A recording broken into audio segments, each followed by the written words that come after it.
Selamat pagi dan salam sejahtera. Shalom, Om Swastiastu, Namo Buddhaya, dan salam kebajikan. Yang terhormat Ketua Majelis Wali Amanat Universitas Brawijaya, Profesor Dr. Muhajir Effendi MAP. Yang kami hormati Menteri Desa dan PDT Republik Indonesia, Dr. Andes Haji Abdul Halim Iskandar MPD. Yang kami hormati Menteri Koordinator Polhukam Republik Indonesia, Profesor Dr. Haji Muhammad Mahfud Mahmudin SHSU MIP. Yang kami hormati Profesor Ahmad Erani Yustika SE MSc PhD.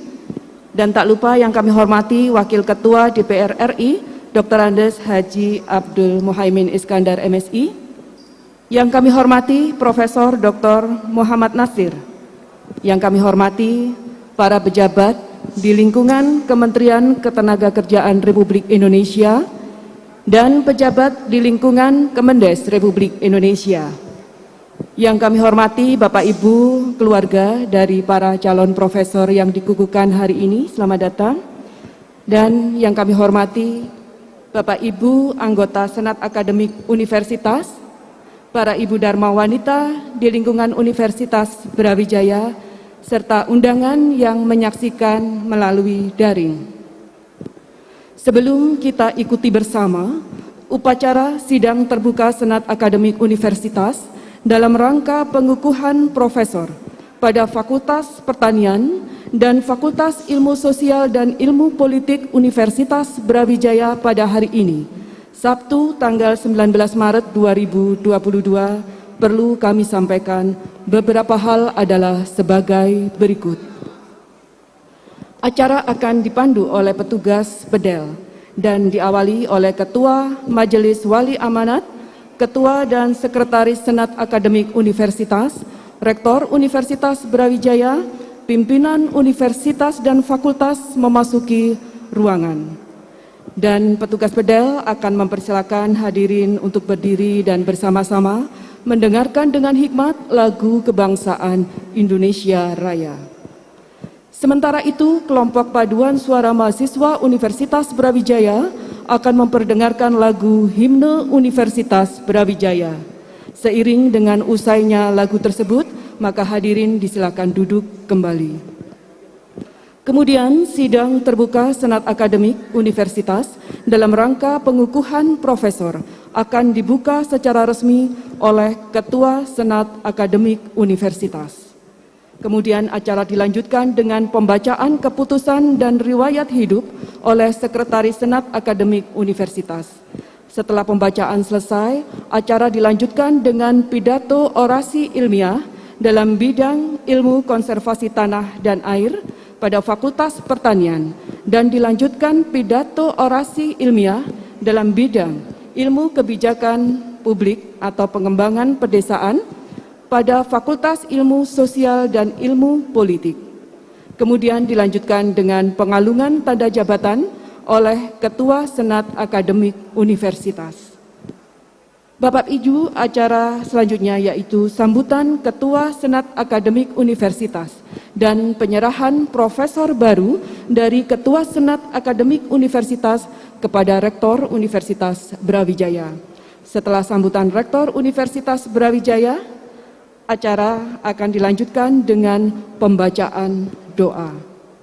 Setelah berdoa, maka Ketua Senat Akademik Universitas akan menutup secara resmi pengukuhan profesor pada hari ini. Selanjutnya, petugas bedel akan mempersilakan hadirin berdiri untuk bersama mendengarkan lagu Himne Guru. Seiring dengan usainya lagu tersebut, maka Ketua Majelis Wali Amanat, Ketua dan Sekretaris Senat Akademik Universitas, Rektor Universitas Brawijaya, pimpinan universitas dan fakultas meninggalkan mimbar upacara dengan diikuti anggota keluarga dan anggota senat serta undangan yang lain.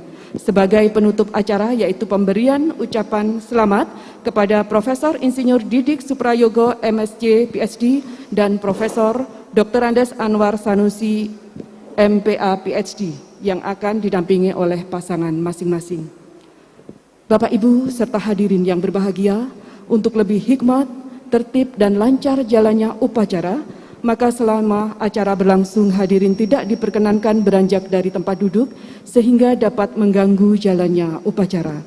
Dan bagi Bapak Ibu yang membawa ponsel atau alat komunikasi lainnya, mohon nada dering dapat disesuaikan atau tidak diaktifkan selama pelaksanaan upacara berlangsung. Hadirin yang kami hormati, demikian tadi serangkaian acara pada upacara Sidang Terbuka Senat Akademik Universitas dalam rangka pengukuhan profesor pada pagi hari ini. Terima kasih.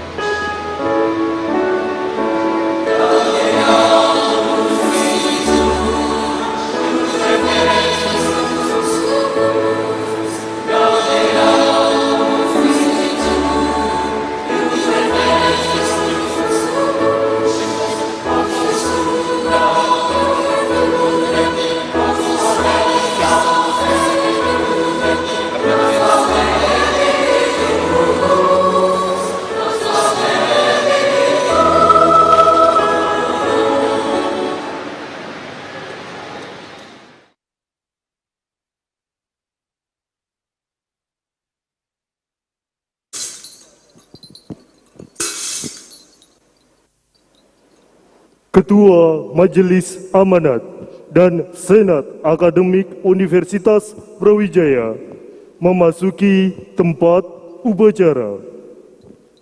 Hadirin dimohon berdiri.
Mendengarkan bersama lagu Indonesia Raya.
Himne Universitas Brawijaya.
Hadirin dipersilakan duduk.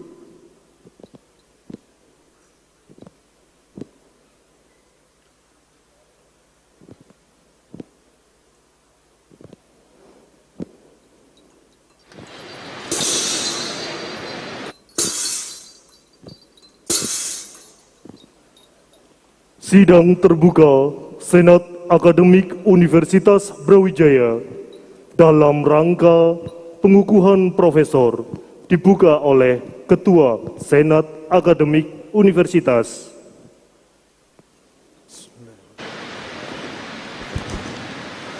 Dengan ucapan bismillahirrahmanirrahim.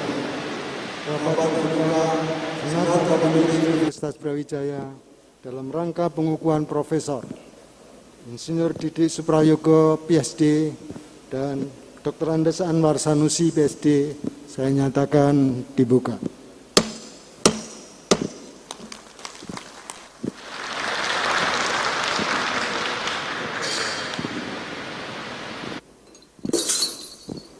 Pembacaan keputusan oleh Sekretaris Senat Akademik Universitas.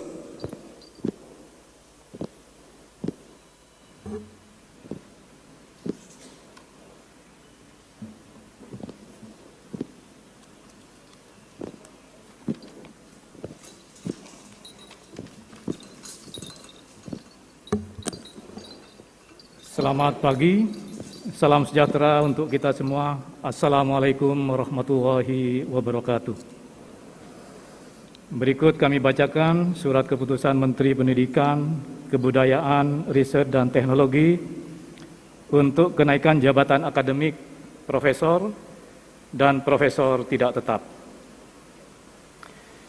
Keputusan Menteri Pendidikan, Kebudayaan, Riset dan Teknologi Republik Indonesia nomor 70077 garis miring MPK A garis miring KP 0501 garis miring 2021 tentang kenaikan jabatan akademik dosen.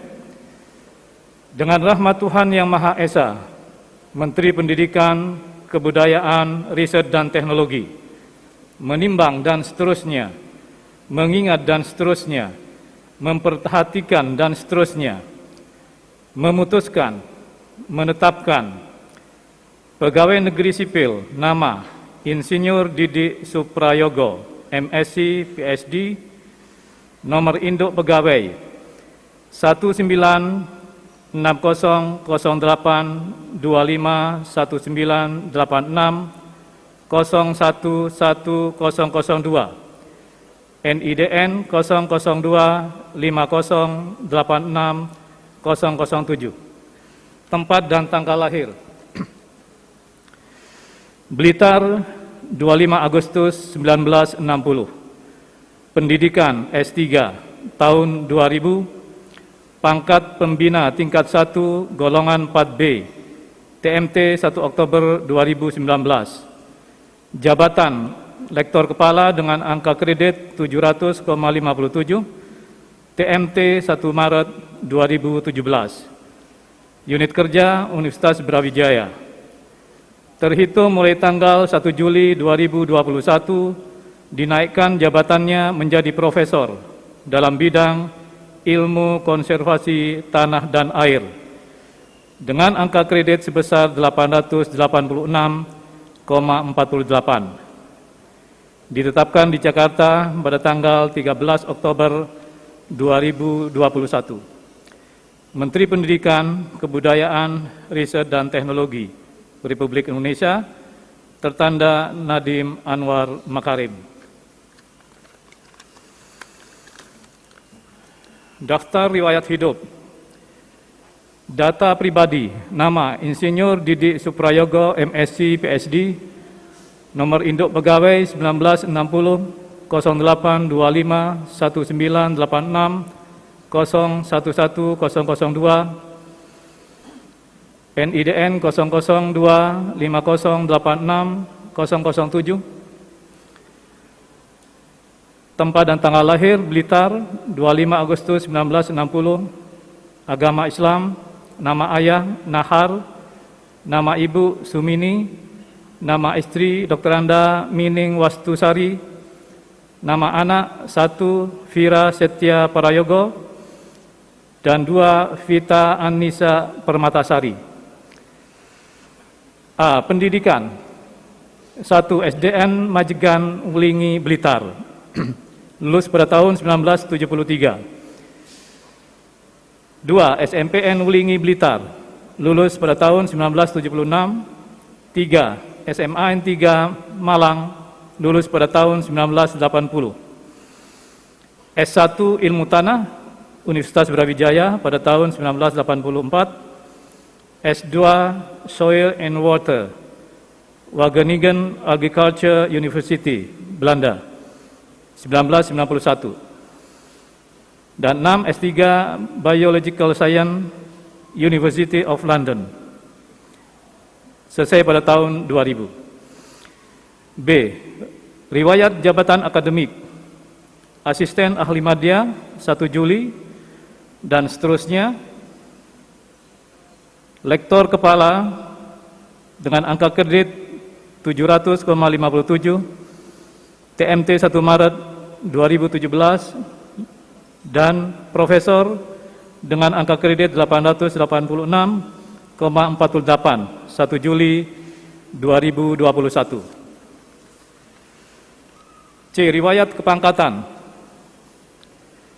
Penata Muda golongan 3A, TMT 1 Januari 1986 dan seterusnya. Pembina tingkat 1 golongan 4B, TMT 1 Oktober 2019. Dan terakhir, Pembina Utama Muda golongan 4C, TMT 1 Oktober 2021. D. Pengalaman pekerjaan dan jabatan: tahun 1986 hingga sekarang sebagai dosen Fakultas Pertanian Universitas Brawijaya. 2. Tahun 2007 hingga 2011 sebagai pembantu dekan bidang akademik Fakultas Pertanian Universitas Brawijaya. 3. 2011 hingga 2015 sebagai pembantu dekan bidang akademik Fakultas Perikanan Pertanian Universitas Brawijaya. 4. 2018 hingga 2021 sebagai Sekretaris Lembaga Pengembangan Pendidikan dan Penjaminan Mutu Universitas Brawijaya. tahun 2022 hingga sekarang sebagai Sekretaris Lembaga Pengembangan Pendidikan Universitas Brawijaya. Penelitian. 1. Jurnal internasional sebanyak 29 karya. 2. Jurnal nasional sebanyak 10 karya. 3. Makalah seminar sebanyak 45 karya. Buku sebanyak 7 karya. Dan hak paten haki sebanyak 1 karya. Tanda penghargaan.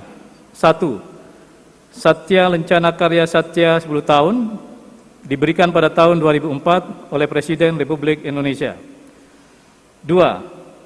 Satya Lencana Karya Satya 30 tahun diberikan pada tahun 2016 oleh Presiden Republik Indonesia.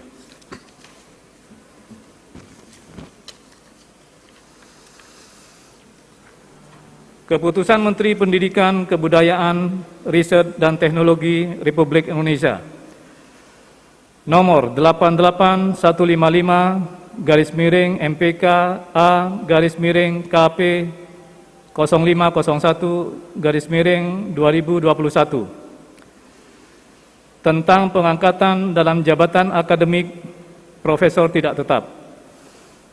Dengan rahmat Tuhan Yang Maha Esa, Menteri Pendidikan, Kebudayaan, Riset, dan Teknologi menimbang dan seterusnya, mengingat dan seterusnya, memperhatikan dan seterusnya, memutuskan, menetapkan dosen tidak tetap nama Anwar Sanusi PhD, tempat dan tanggal lahir Ponorogo, tanggal 17 November 1968.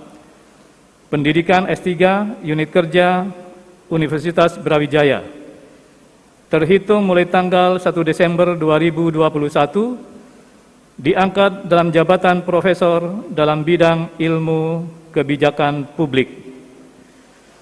Ditetapkan di Jakarta pada tanggal 8 Desember 2021. Menteri Pendidikan, Kebudayaan, Riset, dan Teknologi Republik Indonesia tertanda Nadiem Anwar Makarim. Daftar riwayat hidup, data pribadi, nama Dr. Andes Anwar Sanusi MPA PhD, nomor induk pegawai 1968 1117 1994 031001. Pangkat Pembina Utama golongan 4E. Agama Islam, nama ayah Haji Abdul Karim, nama ibu Hajah Siti Asia, nama istri Dr. Istiqomah SPSI MSI. Nama anak 1 Hanif Mumtarul Anwar, 2 Hasbullah Abimayu Anwar, dan 3 Lazwardi Ramadan Anwar. Pendidikan. 1. MI Ma'arif Polorejo tahun 1981, SMP Negeri Ponorogo tahun 1984,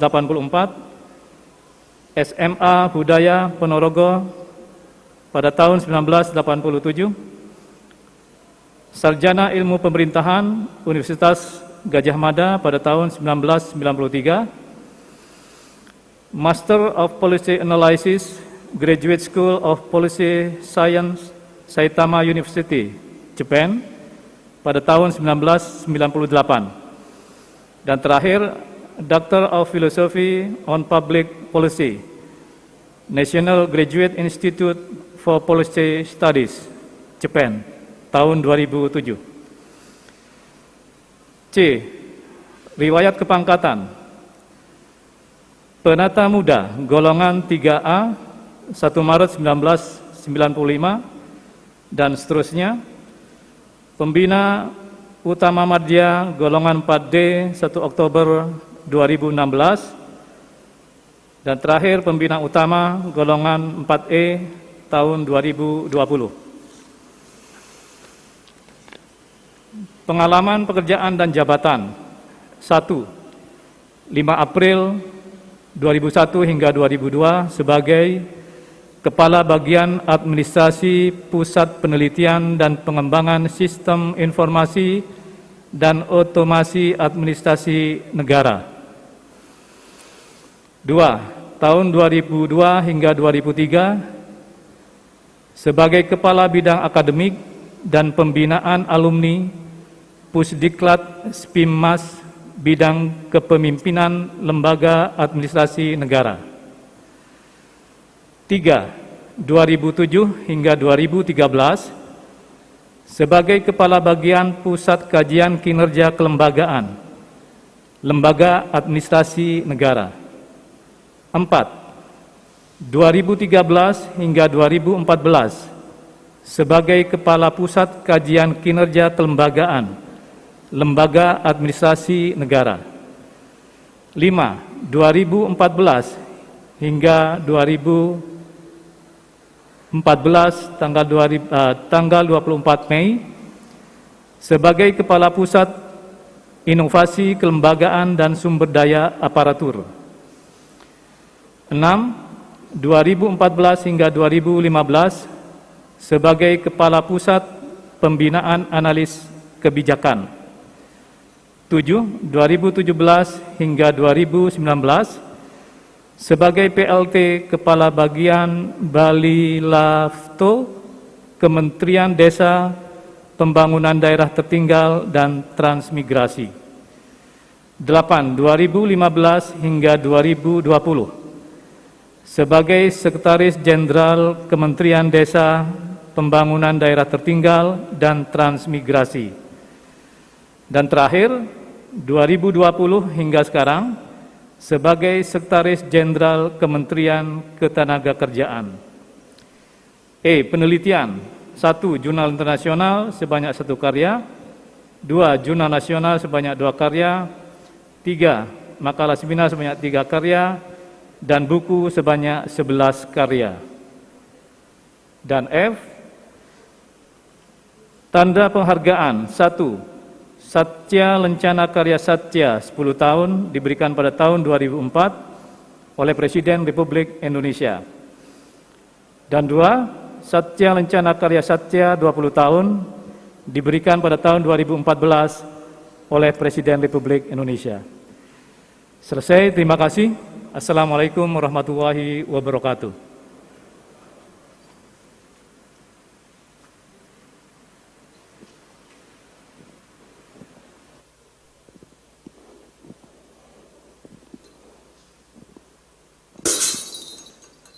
Pidato pengukuhan Profesor dalam bidang ilmu konservasi tanah dan air oleh Insinyur Didi Suprayogo, MSc, PhD.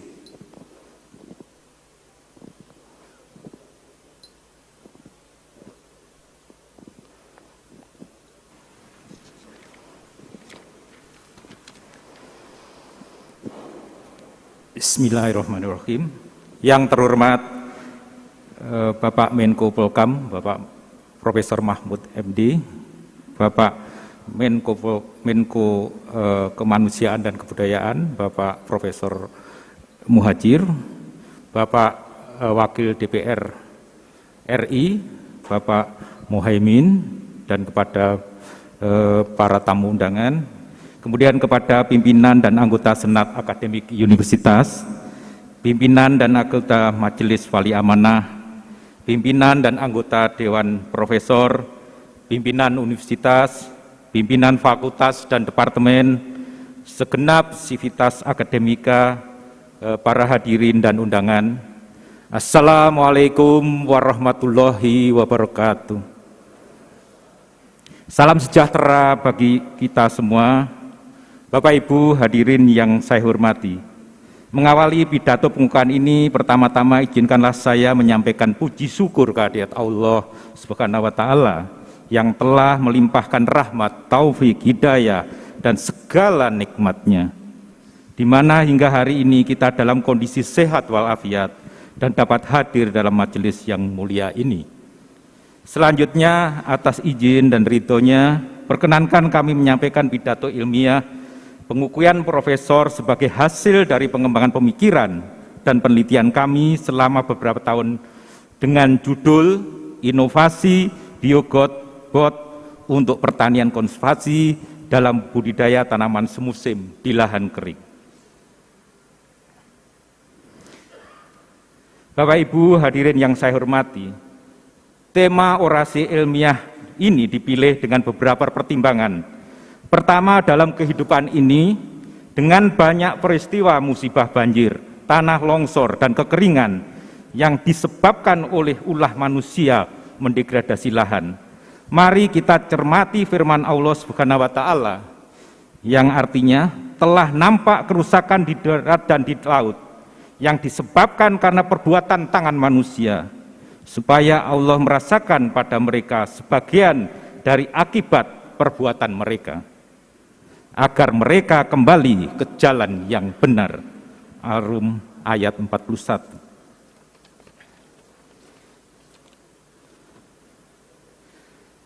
Kedua, degradasi lahan adalah setara dengan pandemi COVID-19, di mana COVID-19 yang diserang adalah paru-paru manusia, sedangkan degradasi lahan yang diserang adalah paru-paru bumi. Secara global, degradasi lahan adalah kerusakan alam di daratan oleh aktivitas manusia. Laporan daripada UNDP, tantangan hidup manusia di bumi ini, yaitu pertama, tekanan terhadap sumber daya lahan global saat ini lebih besar daripada waktu lain di sejarah manusia. Selama 2 dekade terakhir ini, degradasi lahan terjadi dengan kecepatan 23 hektar per menit. Kemudian yang kedua, 40% lahan terdegradasi di dunia ditemukan di daerah dengan tingkat kemiskinan tinggi, yang sebagian besar tersebar di pedesaan. Pada tahun 2050, kombinasi degradasi lahan dan perubahan iklim diprediksi akan mengurangi hasil panen pertanian global rata-rata bisa 10% hingga 50% di beberapa wilayah. Degradasi tanah didefinisikan sebagai penurunan kesehatan tanah yang berakibat berkurangnya kapasitas ekosistem untuk menyediakan barang dan jasa dan penerima manfaat. Degradasi tanah disamakan dengan degradasi lahan. Sekitar 60% dari luas daratan dunia mengalami degradasi tanah, termasuk disebabkan karena erosi tanah. Erosi tanah merupakan masalah serius dan menimbulkan keprihatinan besar seluruh dunia. Penurunan fungsi tanah akibat erosi tanah dapat terkait dengan hilangnya lapisan tanah, penurunan bahan organik, unsur hara tanah, pemadatan, penurunan investasi, dan hilangnya keanekaragaman hayati. Tidak hanya itu, dampak di daerah hilir, erosi tanah akan menyebabkan sedimentasi waduk dan gangguan perairan laut. Di daerah tropis, termasuk Indonesia, eksploitasi tanah untuk lahan pertanian tanaman semusim meningkat secara besar-besaran. Tekanan sosial ekonomi yang tinggi menjadi salah satu banyak faktor yang mempengaruhi masalah degradasi lahan. Singkatnya, strategi untuk pemecahan masalah sangat diperlukan.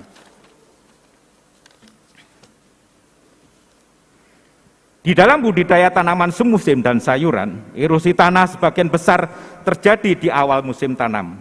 Saat pengolahan tanah hingga tanaman umur 1 bulan, di mana tanah relatif terbuka, periode tersebut merupakan periode kritis terjadinya erosi tanah yang tinggi. Hasil penelitian kami menunjukkan bahwa tingkat erosi pada periode tersebut memberikan kontribusi 70% dari total erosi tanah di siklus pertanaman semusim. Mengapa demikian? Jatuhnya air hujan menyebabkan kerusakan struktur tanah, pemadatan, pengerasan, dan lebih lanjut menurunkan infiltrasi tanah. Nah, sehingga solusi teknologi untuk mengendalikan erosi tanah di awal musim tanam adalah memberikan mulsa di permukaan tanah. Hasil penelitian kami tahun 1990 menunjukkan bahwa pemberian mulsa 10 ton per hektar dapat menurunkan erosi tanah hingga 90% dibandingkan dengan tanpa mulsa. Namun demikian, penggunaan mulsa kurang disukai oleh petani karena kurang praktis dan mudah berserakan di lahan. Di sisi lain, Hairiyah tahun 2000 merekomendasi bahwa dengan 10 ton per hektar per tahun dapat memelihara kesuburan tanah. Untuk itu, kami mengembangkan penggunaan bahan organik yang dimasukkan di antara dua lapisan di luar geotekstil. Upaya tersebut sebagai inovasi biobot. Bapak Ibu hadirin yang saya hormati, inovasi biobot adalah bagian dari beberapa ilmu konservasi tanah dan air yang kami kembangkan. Dengan pengembangan implementasi konservasi tanah dan air, pendekatan daerah aliran sungai mulai tahun 2000, maka kegiatan penelitian pengabdian masyarakat banyak difokuskan ke inovasi dan implementasi konservasi tanah dan air dengan pendekatan manajemen das terpadu di era perubahan iklim. Dengan keprihatinan degradasi lahan yang terus terjadi, maka dalam orasi ilmiah kali ini difokuskan pengembangan gagasan untuk upaya revitalisasi produktivitas lahan, terutama di lahan kering.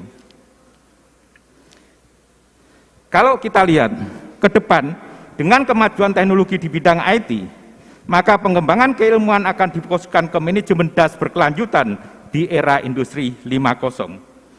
Pengembangan ini diselaraskan dengan pendekatan strategis nasional determined contribution Indonesia dalam perubahan iklim. Bapak Ibu mohon diingat, ini ada MOOC-nya Pak Presiden Jokowi, jadi ada MOOC di situ. Justifikasi daripada biokot yang pertama adalah mulsa mengendalikan erosi tanah, kemudian memelihara bahan organik tanah dan kesuburan tanah, kemudian perbaikan ekosistem tanah, pengendalian fluktuasi suhu tanah dan pemeliharaan kesediaan air tanah, kemudian pengendalian gulma dan perbaikan produksi tanaman. Bapak Ibu hadirin yang saya hormati, prototipe daripada biokot ya ada suatu teknologi rakitan 2 lapis bahan porus yang merupakan rajutan dari bahan organik dengan kualitas rendah yang sering dikenal dengan biogeotekstil yang berfungsi sebagai mulsa untuk mengendalikan erosi tanah, yang di dalamnya diisi bahan organik atau seresah atau residu pertanian untuk memberikan tambahan bahan organik tanah agar terjadi penyehatan kesuburan tanah di lahan kering. Keunggulan daripada biokot adalah produk ini dirancang sederhana, ramah lingkungan, efektif dan aplikatif, mampu menjawab trade-off antara upaya peningkatan produksi tanaman dan perlindungan sumber daya tanah untuk mencegah degradasi lahan. Kelemahan daripada inovasi teknologi ini adalah petani masih menganggap sebagai bahan tambahan biaya produksi dan petani masih membutuhkan alat untuk memproduksi biobot. Bapak Ibu hadirin yang saya hormati, aplikasi biobot diintegrasikan ke dalam pertanian konservasi. Pertanian konservasi didasarkan pada 3 prinsip: gangguan tanah minimal atau tanpa pengolahan tanah, penutupan tanah terus-menerus dengan tanaman penutup atau mulsa sisa tanaman, dan biokot adalah pengganti mulsa dalam sistem pertanian konservasi. Kemudian yang ketiga adalah rotasi tanaman. Dalam rangka untuk mengurangi risiko serangan hama, penyakit, dan berkembangnya gulma, serta memperbaiki siklus unsur hara tanaman.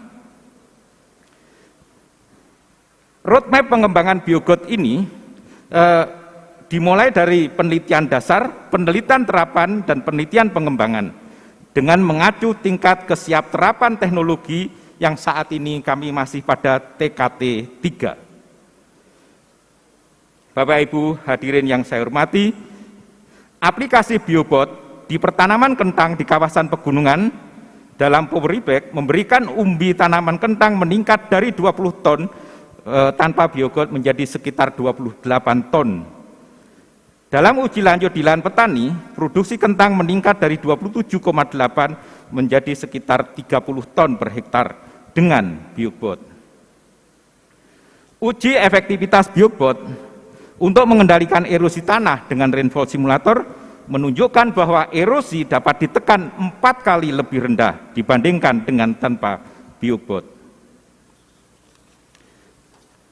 Bapak Ibu yang kami hormati, aplikasi biobot kami uji juga di lahan kering di kawasan perbukitan dengan uji tanaman jagung. Dalam uji pertanian konservasi ini dilakukan perlakuan pada musim kemarau yang awalnya dibiarkan bero, dilakukan penanaman cover crop. Yang kedua, dilakukan perubahan dari pengolahan tanah intensif menjadi tanpa olah, kemudian aplikasi biobot dalam persiapan tanaman. Hasil penelitian kami melaporkan bahwa produksi jagung dengan penanaman konvensional menghasilkan produksi 7,6 meningkat menjadi 10,6 ton per hektar dengan aplikasi biobot. Kemudian aplikasi biobot dapat menurunkan erosi tanah yang penurunan rata-rata 4 sampai 6 kali dilakukan pengolahan tanah intensif dan rata-rata 7,1 kali diperlakukan tanpa olah tanah dibandingkan dengan penggunaan biobot. Tanpa olah tanah lebih efektif dalam menurunkan erosi tanah, yaitu menurunkan rata-rata 8,4 kali diperlakukan tanpa biobot dan rata-rata 3 kali diperlakukan dengan biobot. Bapak Ibu hadirin yang saya hormati, pendekatan aktivitas berbasis masyarakat untuk penerapan pertanian konservasi dengan inovasi biobot dari pengalaman jangka panjang yang terbukti mampu menjamin keberlanjutan program, salah satunya adalah melalui sekolah lapangan petani yang dikembangkan oleh FAO. Sekolah lapangan petani adalah proses belajar yang memberikan kepercayaan dan menyediakan peluang untuk berkembangnya potensi petani dan melibatkan secara efektif para pihak, termasuk pemerintah dalam pentahelix. Bapak Ibu hadirin yang saya hormati, sebagai penutup dalam pidato ini, izinkanlah saya menyampaikan beberapa kesimpulan sebagai berikut. Degradasi lahan akibat barier erosi tanah di sistem budidaya tanaman semusim 70% terjadi pada saat pengolahan tanah intensif pada musim tanam hingga tanaman berumur 1 bulan. Kemudian yang kedua, inovasi biobot dalam sistem pertanian konservasi dapat sebagai pengendali erosi tanah dan perbaikan kesuburan tanah dalam sistem budidaya tanaman sumur dan sayuran, berdampak terhadap perbaikan produksi tanaman dan berkelanjutannya pertanian di lahan kering. Saran dan harapan yang dari kajian ini adalah praktek pertanian konservasi tanah mengaplikasikan biobot dapat disarankan diintegrasikan dengan kegiatan pendampingan petani melalui sekolah lapangan petani. Kemudian yang kedua, karena inovasi ini sederhana dan mudah dibuat, diharapkan dapat diterapkan petani dalam sistem budidaya tanaman semusim di lahan kering untuk mendukung keberlanjutan produksi pertanian. Bapak Ibu, apakah kita masih terus berharap menikmati air bersih sebagai sumber kehidupan kita? Bila iya, maka mari kita berpartisipatif menerapkan konservasi tanah dan air di setiap jengkal lahan, apapun profesi kita. Mari kita lakukan 5T, gerakan 5T, pergerakan yang pertama, tutupi tanah sepanjang tahun. Kemudian yang kedua, tingkatkan air hujan masuk ke dalam tanah. Kemudian yang ketiga, tingkatkan keanekaragaman hayati. Yang keempat, tangkap CO2 yang ada di udara dan benamkan ke dalam bumi melalui vegetasi. Dan yang kelima, tawadhu. Karena kerusakan alam ini adalah akibat daripada kesombongan manusia. Bapak Ibu hadirin yang saya hormati, mengakhiri pidato saya ini, perkenankan saya menyampaikan rasa terima kasih kepada yang pertama, Bapak Menteri Pendidikan, Kebudayaan, Riset, dan Teknologi Republik Indonesia, yang telah memberikan kepercayaan pada saya untuk memangku jabatan profesor dalam bidang ilmu konservasi tanah dan air. Yang kedua kepada Bapak Ketua dan Sekretaris Senat Universitas, Dewan Profesor dan anggota Senat Akademik Universitas, atas kesediaannya mengusulkan saya menjadi profesor. Kemudian yang ketiga, pimpinan Majelis Wali Amanah atas fasilitasnya dalam mengusulan saya menjadi profesor. Kemudian yang keempat, Bapak Rektor Universitas Brawijaya, Bapak Profesor Dr. Insinyur Nufil Hanani. Beliaunya ini mengajukan 2 kali, pada saat beliau jadi dekan dan saat beliau jadi rektor. Mohon maaf Pak Rektor. Dan Bapak Ibu Wakil Rektor atas dorongan fasilitasinya dalam mengusulkan saya menjadi profesor. Kemudian yang kelima, Bapak Dekan, yaitu Bapak Dr. Damanhuri, para Wakil Dekan, dan Bapak Ibu dosen dan Ditendik Fakultas Pertanian Universitas Brawijaya. Kemudian Bapak Ketua Senat, Profesor Abdul Latif Abadi, dan anggota Senat Fakultas Pertanian Universitas Brawijaya atas penilaiannya dengan pengusulan saya menjadi profesor.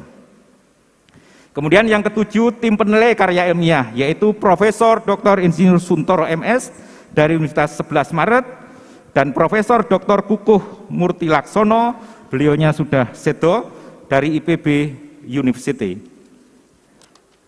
Kemudian yang kedelapan, kepada Ketua dan Sekretaris serta Bapak Ibu dosen dan tendik di Departemen Ilmu Tanah dan Kehutanan Fakultas Pertanian Universitas Brawijaya yang sejak 1983 hingga saat ini memberikan kondisi atmosfer akademik yang sangat baik sehingga saya dapat berkarya di bidang akademik sehingga dimungkinkan diperoleh pengajuan menjadi profesor. Kemudian yang ke-9 adalah guru-guru saya, mulai pembimbing S1 Profesor Dr. Wani Utomo, kemudian teman seruangan saya Bapak Widianto dan Profesor Jainal Kusuma, kemudian di S2 Bapak Leo Epping, Wim Span, dan Leo Stroessneider, kemudian di Imperial College, University of London, sebagai waktu S3 adalah Profesor Dr. Josh Kedis dan Profesor Dr. Ken Giller, dan sampai saat ini saya masih dibina oleh Profesor Dr. Mine van Norwijk. Kemudian ke-10, tim peneliti Research Group Agroforestry yang diketuai oleh Profesor Dr. Kurniatun Hariah, yang terus bekerjasama memberikan dorongan, semangat, dan berbagi pengetahuan dan kekeluargaannya. Kemudian yang ke-11, kepada guru-guru saya dalam menjalankan manajemen pendidikan, Profesor Dr. Bambang Guritno, Profesor Yogi Sugito, Profesor Sutiman, Bambang Sumitro, Profesor Muhammad Bisri, Profesor Sumeru Azhari, Profesor Sefani, dan kolega di LP3M, dan Bapak Jamaah Salman Afarisi di lingkungan kami. Kemudian yang ke-12, tenaga pendidikan di tingkat fakultas dan universitas. Kemudian yang ke-13 adalah kepada ayah kandung saya, Bapak Nahar, dan ibu kandung saya, Ibu Sumini, yang telah memberikan kasih sayang, mengasuh, membesarkan, menyekolahkan, dan jasa-jasa besar lain yang tidak mungkin dapat tergantikan. Demikian pula adik-adik saya, Ani Nurbawati, Ratna Padmawati, dan Agung Purnomo, yang terus memberikan kebersamaan dan saling melindungi dalam menjalani kehidupan ini. Kemudian yang ke-14 adalah mertua saya, Bapak Gumono almarhum, dan Ibu Suyati, beserta keluarga besar Madiun yang terus mendukung saya dalam berkarir, dan hari ini Ibu Suyati dirawat di rumah sakit. Semoga mohon doanya mendapatkan kesembuhan dari Allah Subhanahu wa taala.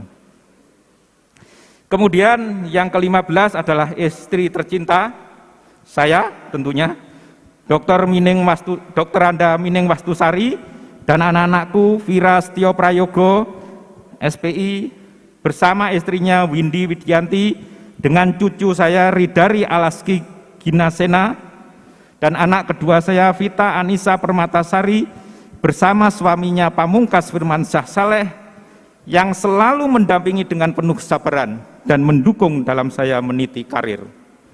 Akhirnya saya sampaikan terima kasih dan penghargaan dan perhatian serta kesabaran para hadirin mengikuti pidato pengukuhan ini. Mohon maaf bila ada yang kurang berkenan. Semoga Allah Subhanahu wa taala senantiasa melimpahkan rahmat dan hidayahnya kepada kita semua. Wabillahi taufiq wal hidayah. Wassalamualaikum warahmatullahi wabarakatuh.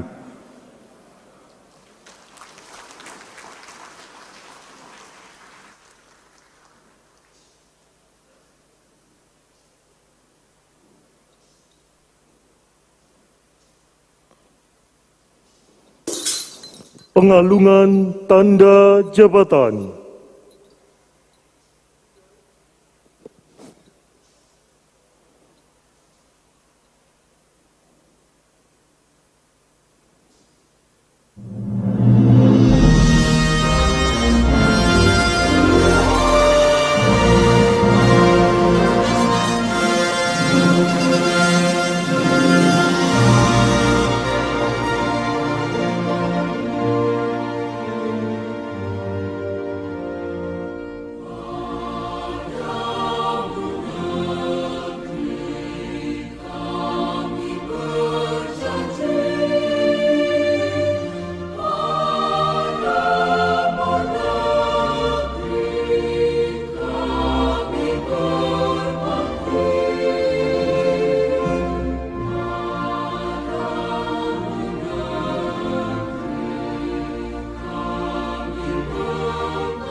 Pidato pengukuhan profesor dalam bidang ilmu kebijakan publik oleh Dr. Anwar Sanusi, MPA, PhD.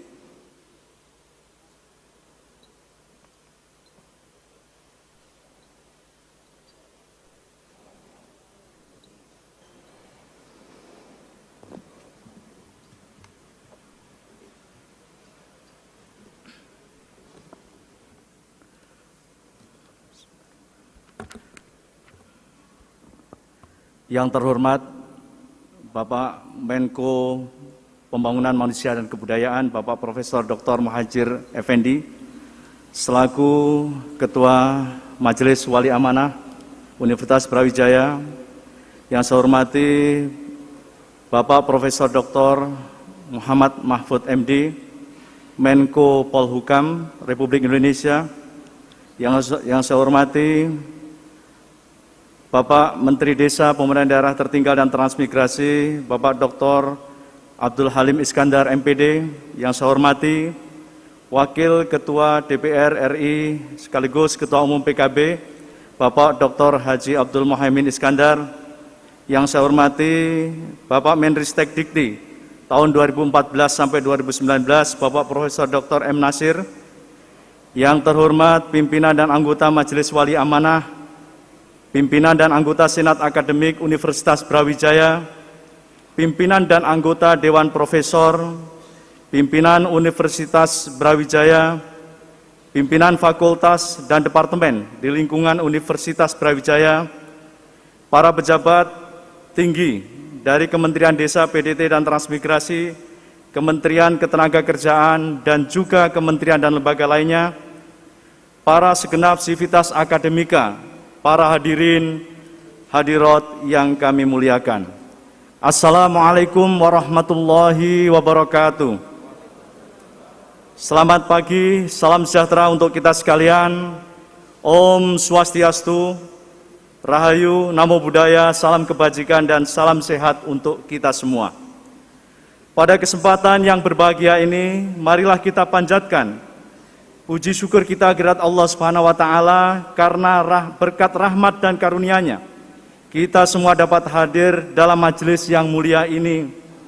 Terima kasih, rasa hormat dan penghargaan sebesar-besarnya saya aturkan kepada Bapak dan Ibu sekalian, karena saya telah diberikan kehormatan untuk menyampaikan pidato pengukuhan sebagai profesor dalam bidang ilmu kebijakan publik di Fakultas Ilmu Sosial dan Ilmu Politik Universitas Brawijaya.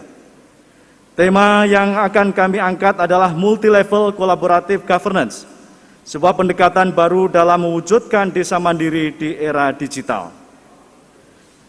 Hadirin yang saya hormati, secara sederhana dan mendasar, kebijakan publik sering dimaknai sebagai pilihan terbaik dari berbagai alternatif penyelesaian masalah publik.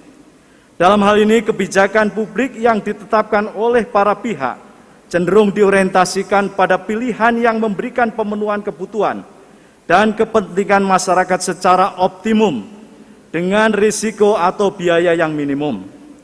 Konsekuensi logisnya, di dalam penyelesaian permasalahan publik bersifat kompleks diperlukan suatu langkah seleksi terhadap isu-isu publik yang tengah berkembang. Seleksi terhadap isu-isu ini dapat dilakukan dari dua sisi, yaitu isu tentang substansi kebijakan dan isu tentang proses kebijakan.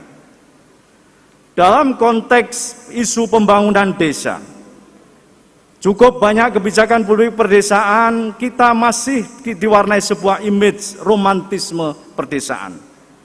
Dalam memori kita, desa cenderung diidentikan dengan arena persawahan yang hijau dan luas, perkebunan yang asri, serta kondisi sosial ekonomi yang tentram dan guyup. Betapa kuatnya image desa non statis tersebut tertanam dalam diri kita, sehingga kadangkala hal ini menjadi bias tersendiri dan mempengaruhi gambaran cita-cita ideal kebijakan pembangunan perdesaan yang diambil. Kita terkadang lupa bahwa desa adalah entitas sosioekonomi, politik, budaya yang berkembang dan dinamis. Jika melihat sejarah perkembangan desa itu sendiri, kita semua dapat melihat bahwa desa pada dasarnya memang dipandang sebagai wilayah di mana terdapat banyak aktivitas ekonomi pertanian, sedangkan perkotaan lebih pada aktivitas ekonomi non-pertanian. Revolusi industri yang terjadi pada abad 18 dan 19 telah mendorong terjadinya urbanisasi dan perubahan struktur relasi kewilayahan, di mana wilayah perkotaan menjadi lebih dominan dibanding dengan perdesaan. Hal ini merupakan penjungkir balikan tatanan kewilayahan pada era pra-industrial. Kota tumbuh semakin besar dan memunculkan sejumlah suburban, sementara desa menjadi semakin tertinggal dan tergantung pada perkembangan kota. Jika kita melihat kondisi di Indonesia, masalah-masalah khas terkait dengan ketimpangan perkotaan pedesaan dapat kita lihat dari berbagai data, dari berbagai evidence, mulai dari kemiskinan yang lebih tinggi di pedesaan, sektor pekerjaan informal yang ada di pedesaan, urbanisasi angkatan kerja, dan bahkan desa pun masih menjadi lokasi suplai pekerja migran yang sedikit banyak merupakan imbas dari relatif tingginya tingkat kemiskinan perdesaan. Namun demikian, sejak beberapa waktu yang lalu, perbaikan kondisi perdesaan juga sedang terjadi. Perbaikan tersebut terlihat dari berbagai indikator. Misalnya menurunnya tingkat kemiskinan perdesaan, ketimpangan ekonomi pedesaan yang semakin mengecil, tingkat pengangguran pedesaan yang juga semakin mengecil, rata-rata upah buruh karyawan per bulan di pedesaan yang semakin meningkat, dan juga rata-rata pengeluaran per kapita per bulan di pedesaan yang juga meningkat, serta indeks pembangunan pedesaan yang juga semakin meningkat dari 55,71 pada tahun 2014 menjadi 59,36 pada tahun 2018. Melihat kompleksitas perkembangan kondisi dan tantangan strategi pedesaan yang demikian, maka dalam hemat saya diperlukan bentuk-bentuk kebijakan publik pedesaan yang lebih lincah, adaptif, transformatif, kokoh. Namun demikian, Bapak-Ibu sekalian, kalau kita lihat dari sisi data terkait dengan studi yang menyangkut masalah studi kebijakan publik yang menyangkut masalah pedesaan, ternyata tidak terlalu banyak memberikan gambaran akan adanya intensitas dan juga perhatian terhadap studi tersebut. Kita lihat dari 2022 Public Policy Yearbook, ini terlihat bahwa studi pedesaan sangat minim dibanding dengan isu-isu yang lainnya. Dalam konteks Indonesia, sejak berlakunya Undang-Undang Nomor 6 Tahun 2014 tentang desa, telah memberikan dampak yang luar biasa bagi bergairahnya pembangunan desa. Kombinasi pendekatan pembangunan desa dan desa membangun telah berdampak bagi perkembangan desa. Namun demikian, berdasarkan indeks desa membangun yang mengklasifikasikan kinerja pembangunan desa dalam spektrum, desa sangat tertinggal sampai dengan desa mandiri masih menggambarkan suatu potret yang menyisakan banyak desa masuk dalam kategori tertinggal ataupun sangat tertinggal. Bapak Ibu sekalian yang saya hormati, itulah yang membuat istilahnya kenapa kami mendorong untuk melakukan satu pendekatan baru yang dikenal dengan multi-level collaborative governance. Alasan yang kedua, yakni kita saat ini mengalami stagnasi pendekatan pembangunan pedesaan. Selama ini terjadi 3 pendekatan yang besar pembangunan pedesaan yang memiliki penekanan masing-masing. Pendekatan pertama yang bersifat top-down, tidak selalu sejalan dengan perkembangan teknologi digital kontemporer, beserta dampaknya dan juga bersifat pemberdayaan masyarakat. Pendekatan kedua yang bersifat bottom up dan hadir sebagai kritik terhadap pendekatan pertama juga tidak lepas dari kritik. Sejumlah kalangan mengkritisi bahwa kemampuan genuin masyarakat, kemampuan asli masyarakat dalam proses partisipasi tetap dapat dipertanyakan, khususnya jika dikaitkan dengan dimensi kekuasaan lokal. Begitu pula dengan pendekatan yang ketiga, yakni pendekatan globalisasi, yang lebih menekankan hubungan yang intens dari tingkat desa langsung ke tingkat global. Risiko kondisi di mana desa menjadi semata-mata subordinan kepentingan kapital global sangat mungkin terjadi dalam pendekatan ketiga ini. Permasalahan pertama dan kedua tersebut bermuara pada permasalahan yang ketiga, yaitu minimnya fokus tata kelola pembangunan pedesaan pada tataran level meso-institusional. Dalam hal ini, kita memerlukan terobosan pendekatan kebijakan publik terkait dengan tata kelola pemerintahan pedesaan Indonesia yang tidak lagi semata-mata terfokus pada aspek makrostruktural dan makrokultural. Harus diakui bahwa 3 pendekatan besar pembangunan pedesaan lebih menekankan pada aspek makro, khususnya makrostruktural dan makrokultural. Namun demikian, kita juga tidak bisa terlalu berat pada masalah agen aktor semata, karena aktor tidak hidup dalam ruang hampa. Struktur, kultur, dan aktor sesungguhnya saling berinteraksi secara dinamis dalam proses pembangunan pedesaan. Berangkat dari permasalahan tersebut, maka kami perlukan sebuah pendekatan baru terkait dengan rural policy governance yang dapat mensintesakan 3 paradigma besar teori pembangunan pedesaan. Dalam hal ini saya menawarkan pendekatan baru yang disebut dengan multi-level collaborative governance MLCG.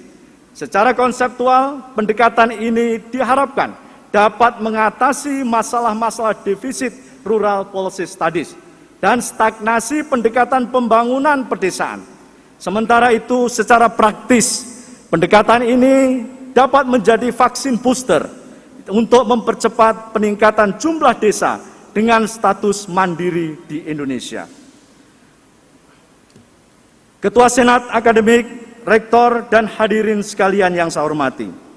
Selama 5 tahun 3 bulan mendedikasikan diri Kementerian Desa, PDT, dan Transmigrasi, saya merasakan secara langsung dan mendalam berbagai dinamika pembangunan desa dan perdesaan. Tidak dapat dipungkiri bahwa dana desa telah menjadi gula yang menarik banyak minat baik masyarakat desa ataupun aktor-aktor supradesa. Hal ini di satu sisi memunculkan adanya optimisme bahwa desa bisa bertransformasi dengan cepat menjadi lebih maju dan mandiri. Namun di sisi lain, kenyataan tidaklah selaras dengan harapan. Masih banyak sekali fenomena-fenomena ketertinggalan desa, utamanya dalam bidang kemiskinan dan keterbelakangan. Seluruh pengalaman akademis dan praktis ini kemudian saya renungkan kembali dengan melakukan kontemplasi yang sedalam-dalamnya dan seluas-luasnya. Saya semakin menyadari bahwa pada dasarnya konsep pemerintahan yang diinginkan rakyat sesungguhnya adalah governance, bukan government. Hal ini dikarenakan pelaksanaan public governance lebih bersifat horizontal, kolegial, konsultatif, serta tidak kaku dan tertutup, sebagaimana yang ada dalam pendekatan government. Seluruh hal inilah yang kemudian mendorong munculnya gagasan pendekatan MLCG. Gagasan ini lahir karena saya melihat bahwa kolaborasi antar pemerintahan dan antar pemangku kepentingan mutlak diperlukan dalam proses kebijakan pembangunan pedesaan saat ini.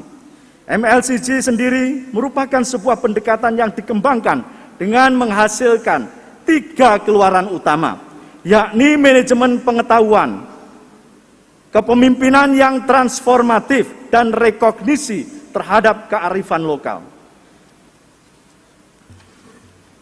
Bapak Rektor, anggota Senat, dan hadirin yang saya hormati, saya ingin menguraikan 3 keluaran yang terkait dengan multi-level collaborative governance. Yang pertama adalah manajemen pengetahuan di sektor publik. Banyak literatur yang menjelaskan manfaat manajemen pengetahuan pada sektor publik. Pada konteks ini, sejumlah studi menunjukkan adanya korelasi yang positif dan signifikan antara manajemen pengetahuan sektor publik dengan kinerja organisasi. Manajemen pengetahuan juga menjadi prediktor yang kuat, positif, signifikan untuk terbentuknya pemerintahan yang smart government. Pada smart government ini, manajemen pengetahuan menyediakan keseluruhan strategi untuk mengelola konten pemerintahan elektronik dengan menyediakan alat dan teknik organisasi pengetahuan, memantau kemutakhiran konten pengetahuan, dan juga menyediakan semua informasi yang ditetapkan untuk warga negara, sehingga pengetahuan lebih dapat digunakan, diakses, dan disimpan. Bapak Ibu sekalian yang saya hormati, kalau kita merujuk pada AFI Government Development Index untuk menunjukkan pentingnya peran manajemen pengetahuan, pada tahun 2020 EJDI kita masih berada di peringkat 88 atau naik 19 pada tahun 2018. Meskipun nilai rata-rata EDCI kita masih berada sedikit di atas Asia Tenggara, namun peringkat ini sebenarnya masih jauh bila dibandingkan negara-negara lain seperti Singapura dan Malaysia.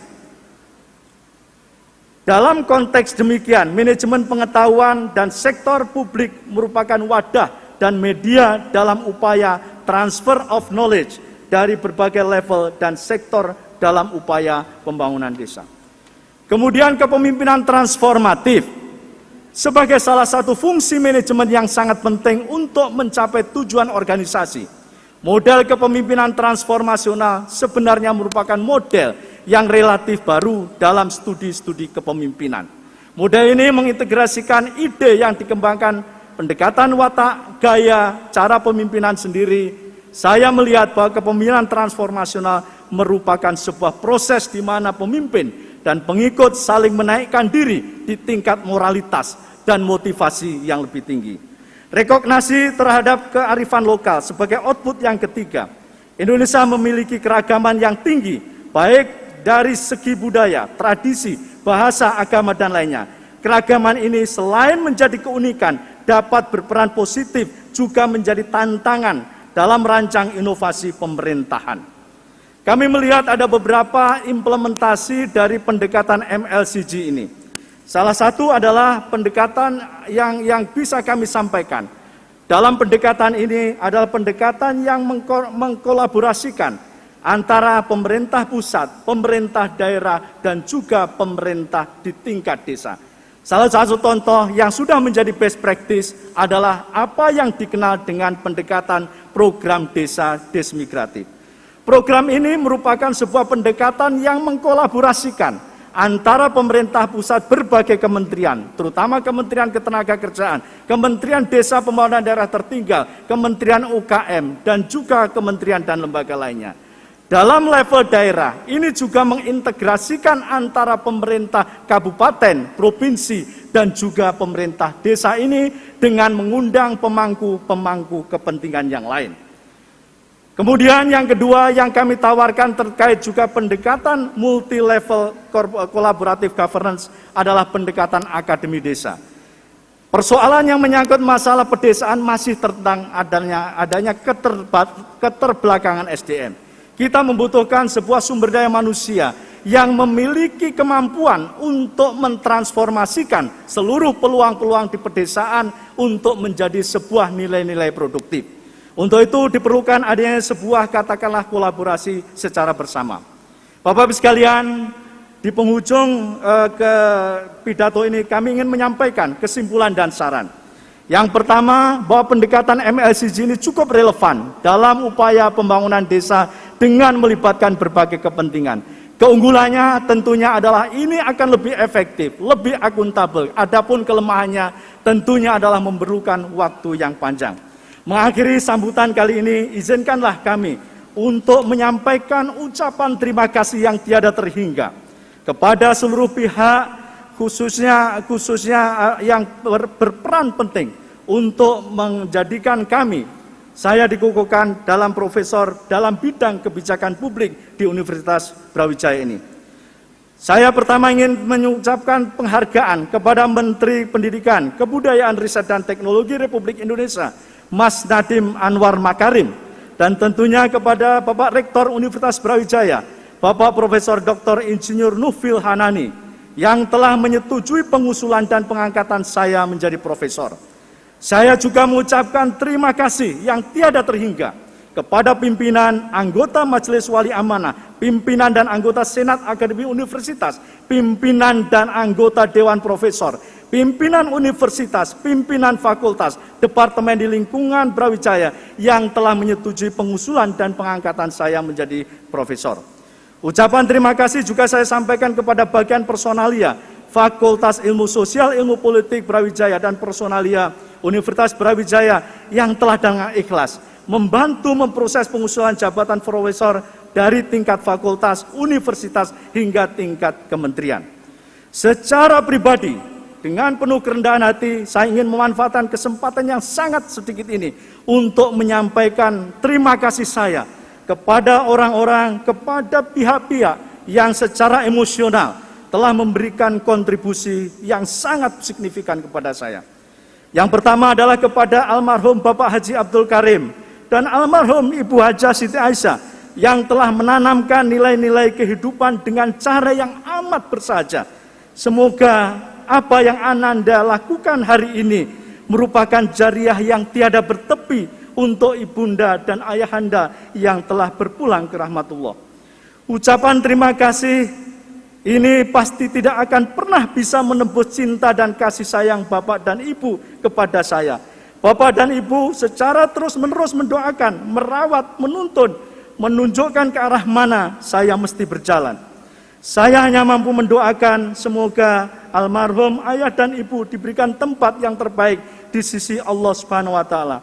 Ucapan terima kasih yang tiada bertepi juga saya aturkan kepada ayahanda mertua saya Ki Haji Muhammad Iskandar dan ibunda Haji Muhassonah Hasbullah yang hadir dalam kesempatan ini, yang tentunya telah merestui ananda tercintanya Istiqomah Iskandar untuk menjadi pendamping hidup saya dan selalu mendoakan dan memotivasi saya untuk selalu mencari ilmu pengetahuan dan pengalaman dan mengamalkannya.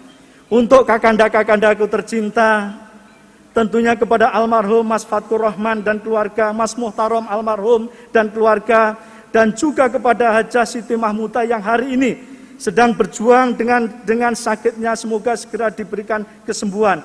Kepada kakanda almarhum Imam Suradi dan juga Mas Haji Darussalam dan keluarga. Untuk seluruh kakanda keluarga besar Kiai Haji Muhammad Iskandar, Mas Zainal Arifin dan keluarga, Mas Nanang, Mas Abdul Halim Iskandar dan keluarga, Mas Muhammad Nasir dan keluarga, Mas Muhaimin Iskandar dan keluarga, dan juga Mas Abdul Alam Iskandar. Tentunya untuk semua keponakanku yang selama ini menjadi teman untuk mencari inspirasi. Terima kasih yang tiada bertepi dan kepada istriku tercinta, Dr. Istiqomah Iskandar, dan kepada anak-anakku tersayang, Mas Hanif Mumtazul Anwar, Kakak Hasbullah Abimanyu, Dek Lazuardi Anwar, atas dampingan serta suntikan semangatnya, sehingga saya bisa sampai pada titik ini. Kalian semua adalah jantung inspirasi saya. Semua yang saat ini ayah capai, adalah untuk kalian semua permata hatiku.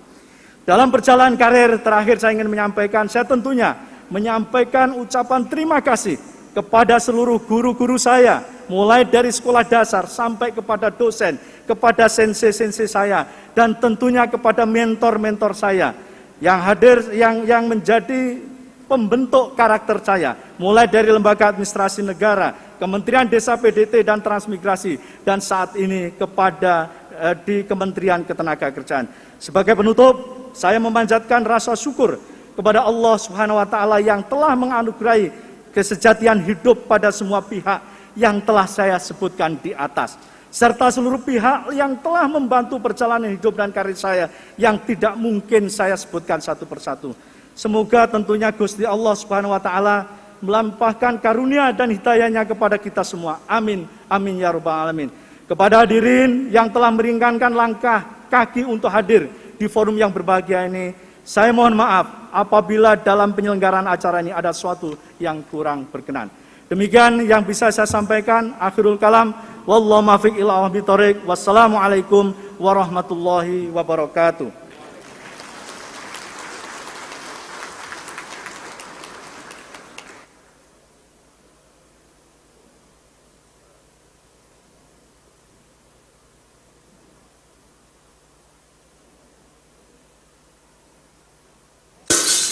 Pengalungan tanda jabatan.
Vin MS.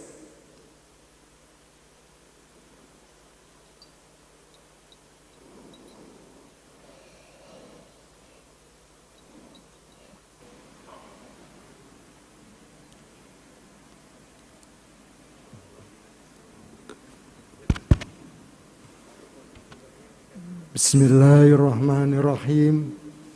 Assalamualaikum warahmatullahi wabarakatuh.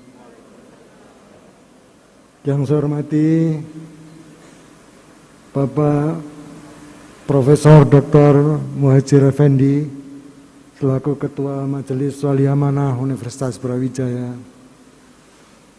Yang saya hormati Bapak Profesor Mahfud MD sebagai Menko Polhukam. Yang saya hormati Bapak Profesor Muhammad Nasir selaku Menteri Pendidikan dan Teknologi yang sekarang diteruskan oleh Pak Nadiem Karim Effendi. Yang saya hormati Bapak Dr. Abdul Halim Iskandar selaku Menteri Desa dan Pembangunan Desa Tertinggal, Pembangunan Daerah Tertinggal. Yang saya hormati Bapak Dr. Muhaimin Iskandar selaku Wakil Ketua DPR RI.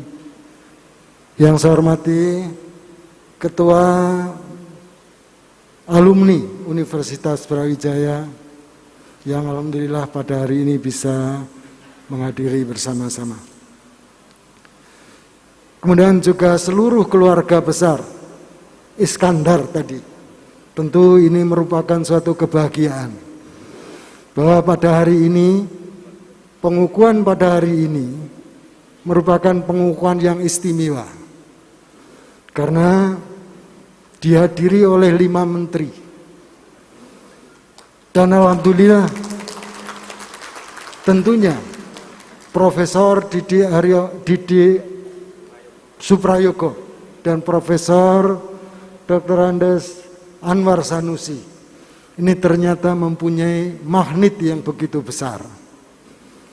Harapan kita, kehadiran Profesor Anwar Sanusi di Universitas Brawijaya sebagai profesor yang dikukuhkan untuk Fakultas Ilmu Sosial dan Politik ini akan membawa dampak dalam pengembangan Universitas Brawijaya, utamanya juga memiliki magnet pada masyarakat ke Universitas Brawijaya.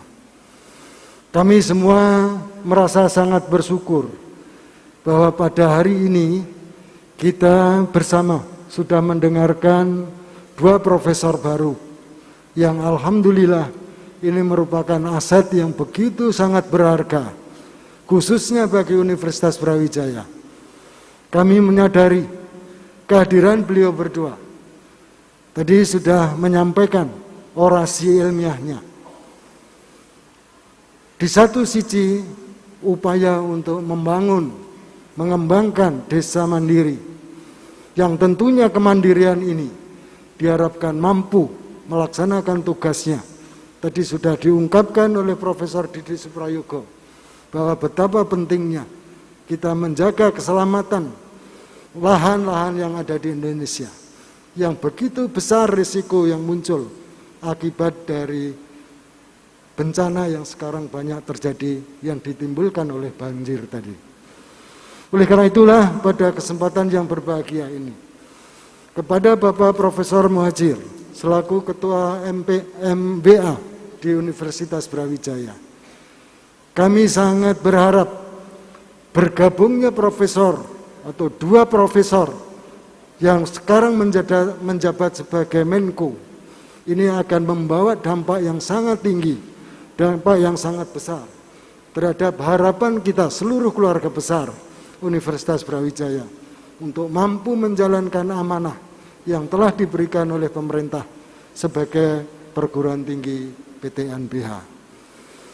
Oleh karenanya, kepada seluruh keluarga besar profesor baru, apakah itu dari Profesor Didi Suprayogo maupun keluarga besar Profesor Anwar Sanusi, ini merupakan suatu kebahagiaan. Kebahagiaan tidak hanya pada keluarga saja, tapi kebahagiaan bagi Universitas Brawijaya. Oleh karena itulah, pada kesempatan yang mulia ini, kepada seluruh profesor, seluruh anggota senat, kepada seluruh keluarga besar Universitas Brawijaya yang hadir secara luring maupun daring, menyaksikan pengukuhan yang dilakukan pada pagi hari ini, tentu ini menjadi kebahagiaan. Kehadiran 2 profesor baru, ini bagi kami semuanya, itu menjadi motivasi yang sangat tinggi untuk terus maju, terus mengembangkan, terus memompa sumber daya manusia yang kita miliki. Karena profesor itu merupakan aset yang sangat tinggi nilainya di dalam meningkatkan kualitas perguruan tinggi. Oleh karena itu, kepada seluruh anggota senat, seluruh hadirin, dan para tamu, khususnya tamu yang berasal dari Jakarta, dari para pejabat di lingkungan Departemen Tenaga Kerja, Departemen Kementerian Desa, serta dari departemen yang lain yang telah antusias mengikuti pidato ini. Harapan kita, beliau berdua mampu terus mengembangkan, mengabdikan kepada pemerintah dalam rangka mendukung peningkatan kualitas sumber daya manusia. Oleh karena itu, pada Bapak Ibu sekalian, kami selaku penyelenggara di dalam pengukuhan ini tentunya kami menyampaikan permohonan maaf yang sebesar-besarnya. Kalau di dalam kami melayani, kami menyediakan fasilitas kurang berkenan. Inilah keterbatasan yang memang kami miliki yang ada di Universitas Brawijaya itu. Semoga Allah SWT selalu melimpahkan rahmat dan hidayahnya kepada kita semua yang hadir mengikuti pidato pengukuhan ini. Semoga ini menjadi bagian dari ibadah yang kita lakukan pada hari ini. Itu Bapak Ibu sekalian, semoga Allah SWT selalu membimbing kita, selalu melindungi kita, selalu memberikan kesehatan bagi kita di dalam menjalankan tugas-tugas kita semuanya. Akhirnya kami akhiri dengan bacaan hamdalah bersama-sama. Alhamdulillahirrabbilalamin. Assalamualaikum warahmatullahi wabarakatuh.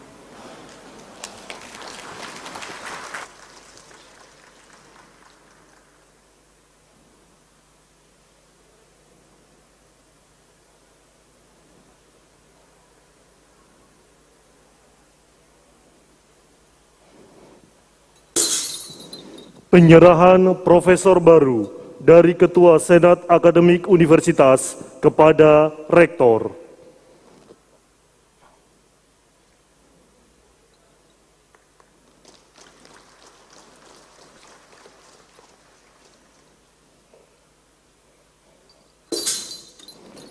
Sambutan Rektor Profesor Dr. Insinyur Nufil Hanani AR MS.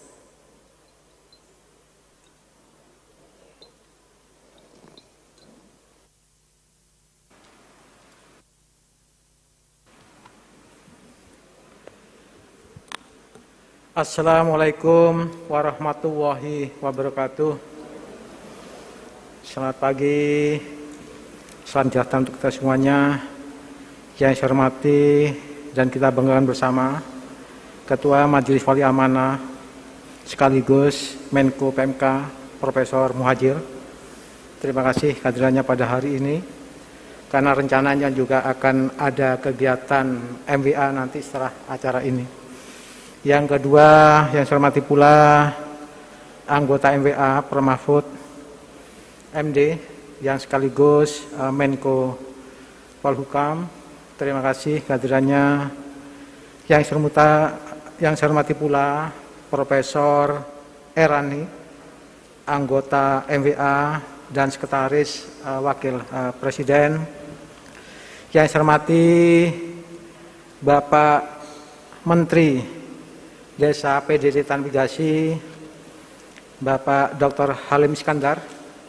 Sebenarnya sering datang ke Brawijaya tapi tidak pakai patwal, langsung ke ruang rektor ya pagi-pagi. Matur nuwun. Yang saya ikuti pula Bapak Dr. Muhaimin Iskandar, Wakil Ketua DPR sekaligus Ketua PKB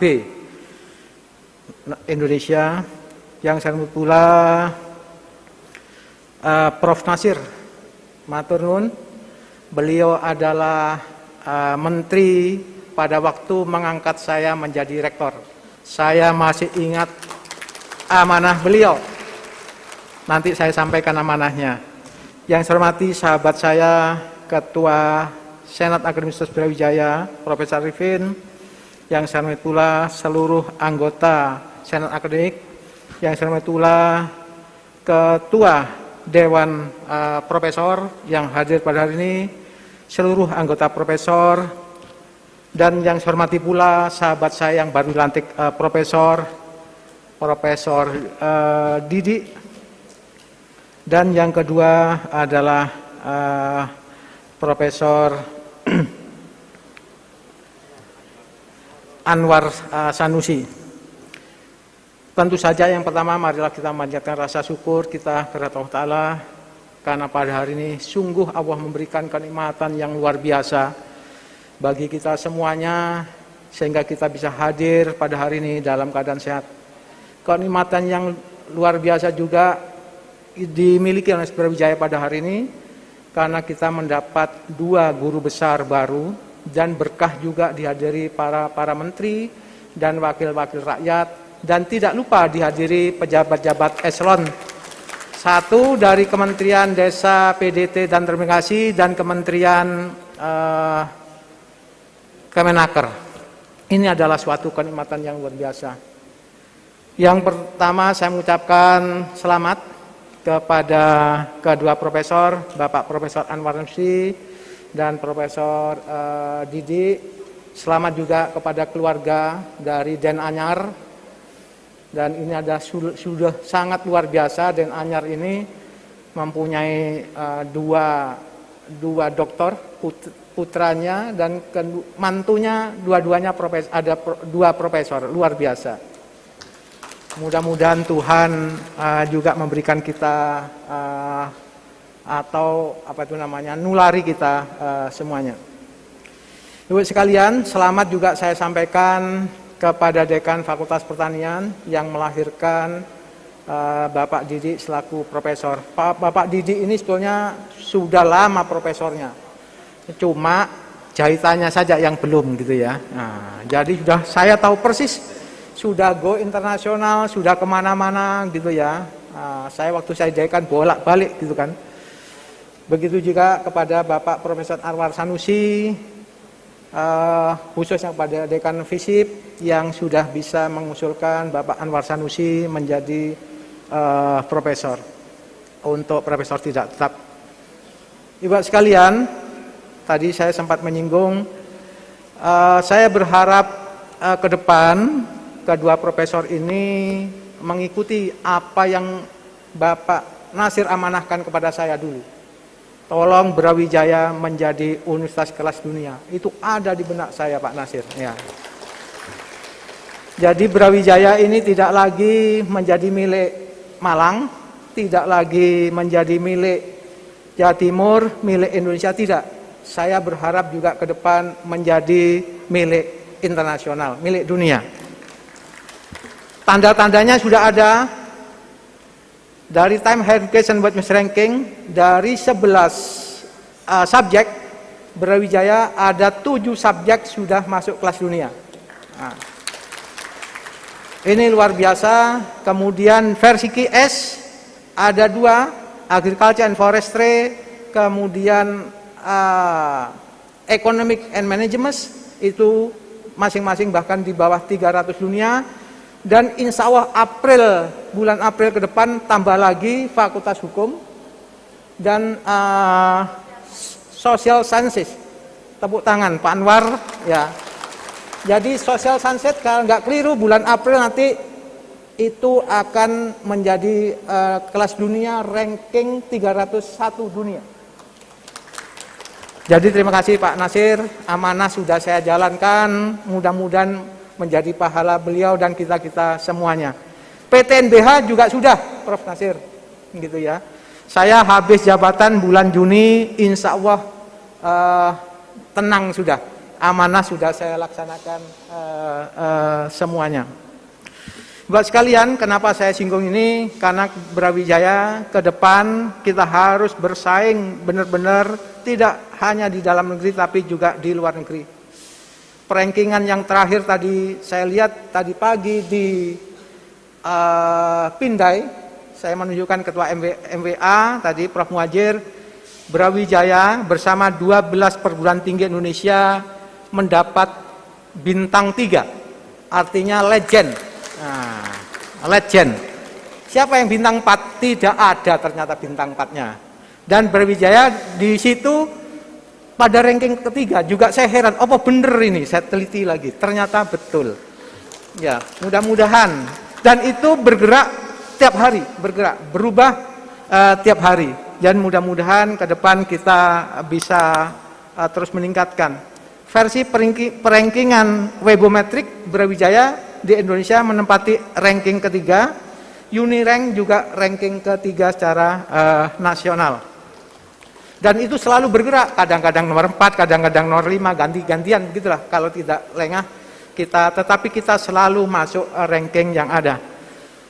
Jumlah guru besar di Brawijaya baru kira-kira 8,5%. Masih jauh dari harapan Jadi oleh karenanya saya menghimbau para dekan untuk selalu mempercepat proses untuk guru besar. Idealnya itu 20-25%. Jadi kita masih sangat jauh.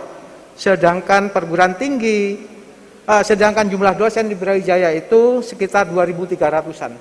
Jadi logikanya kalau 20% itu sekitar ya 400 sampai 500. Tapi di nasional Brawijaya menempati urutan 5 atau 6 jumlah guru besarnya terbanyak di Indonesia. Oleh karenanya saya berharap Pak Dekan, para guru besar semuanya, mari sama-sama kita meningkatkan kualitas ini. Karena ke depan saya masih ingat Prof. Nasir melonsing universitas dunia ada di Indonesia pada waktu di Bali. Ya, ada di Bali. Sekarang tidak ada di Bali, di Malang sudah mau incer-incer, ada perguruan tinggi juga sudah mau masuk dunia, sudah mau masuk di Indonesia. Sehingga dengan demikian, kalau tidak kita hati-hati untuk meningkatkan kualitas, kita akan tersalib. Sekali lagi selamat kepada kedua guru besar, terus ditingkatkan kinerjanya. Prof. Anwar ini sudah perlu diingat menjadi warga Universitas Brawijaya. Nah, ini oleh karenanya ke depan, alhamdulillah Prof. Anwar ini menjadi warga negara dan bisa menarik langsung 2 menteri. Kalau perlu nanti 4 menteri tarik semua ke sini, kan gitu ya. Yang hadir ini 2 menteri, kan gitu ya. Ya saya titip pada Caimin, gitu ya. Jangan lupa nanti menteri-menteri yang dari Caimin dibawa aja ke Brawijaya semuanya. Insya Allah berkah. Wah, kelihatannya sudah siap ini calon presiden kita ini. Ya mudah-mudahan gitu ya. Siapa tahu rektor bilang ngomong gini malaikat mencatat di depan kita, kan kita tidak tahu kita. Itu saja dari saya. Wassalamualaikum warahmatullahi wabarakatuh.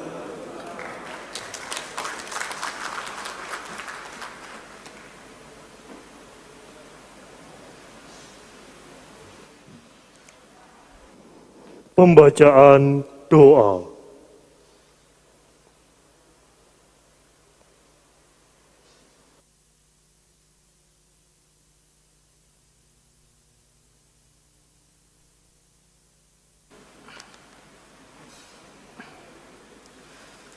Assalamualaikum warahmatullahi ta'ala wabarakatuh. Hadirin, doa saya pimpin dengan cara Islam, dan kepada para hadirin yang beragama selain Islam kami mohon untuk menyesuaikan. Bismillahirrahmanirrahim. Alhamdulillahirabbil alamin. Hamdan na'imin, hamdas syakirin, hamdan yuwafi ni'amahu wa yukafi mazidah. Rabbana lakal hamdu kama yanbaghi li jalalikal karimi wa 'azimi sultanik. Allahumma sholli ala sayyidina Muhammadin wa ala alihi wa sahbihi ajma'in. Walhamdulillahi rabbil alamin. Allahumma ya Allah, ya Tuhan kami, dalam majlis yang penuh hikmat ini kami berkumpul bersama orang-orang yang cinta ilmu pengetahuan dalam rangka pengukuhan Profesor Didik Suprayogo, MSc PhD, dan Profesor Anwar Sanusi, MPA PhD, dari Fakultas Ilmu Sosial dan Ilmu Politik dan Fakultas Ilmu Pertanian Universitas Brawijaya.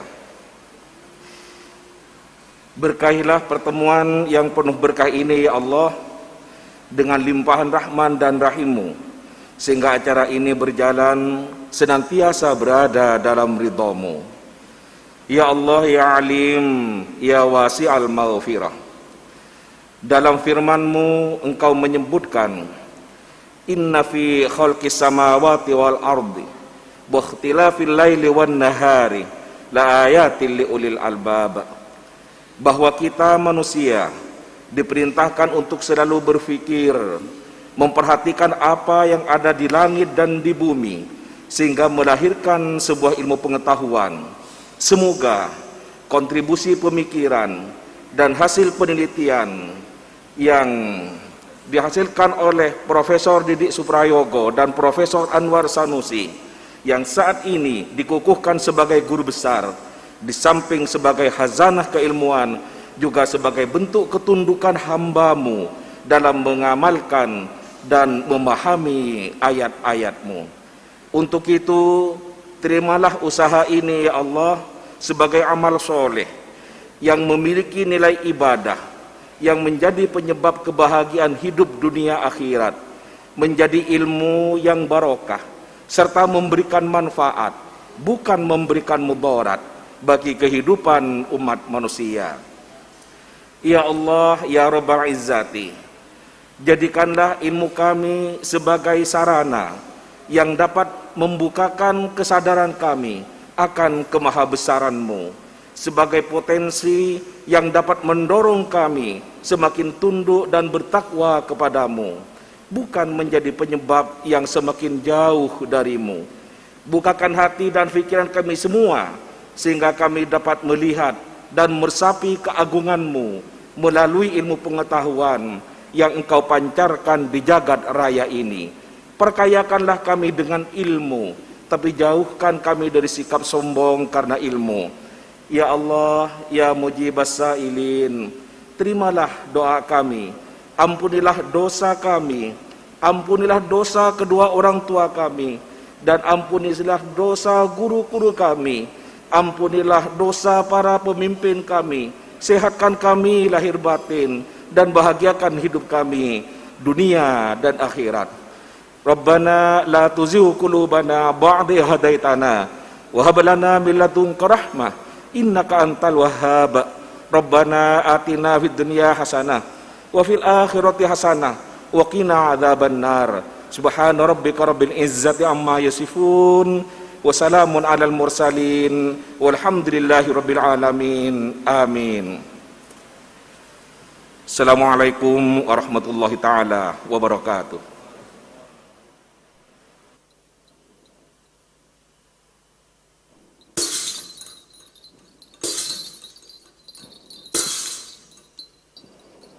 Sidang terbuka Senat Akademik Universitas Brawijaya dalam rangka pengukuhan profesor ditutup oleh Ketua Senat Akademik Universitas.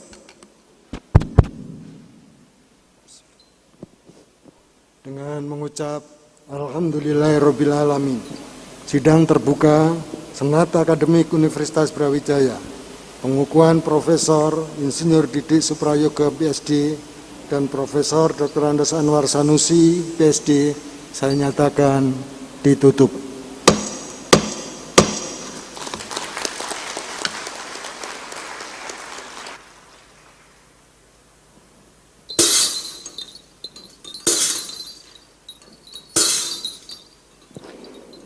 Himne Guru, hadirin dimohon berdiri.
Ketua Majelis Wali Amanah dan Senat Akademik Universitas meninggalkan tempat upacara.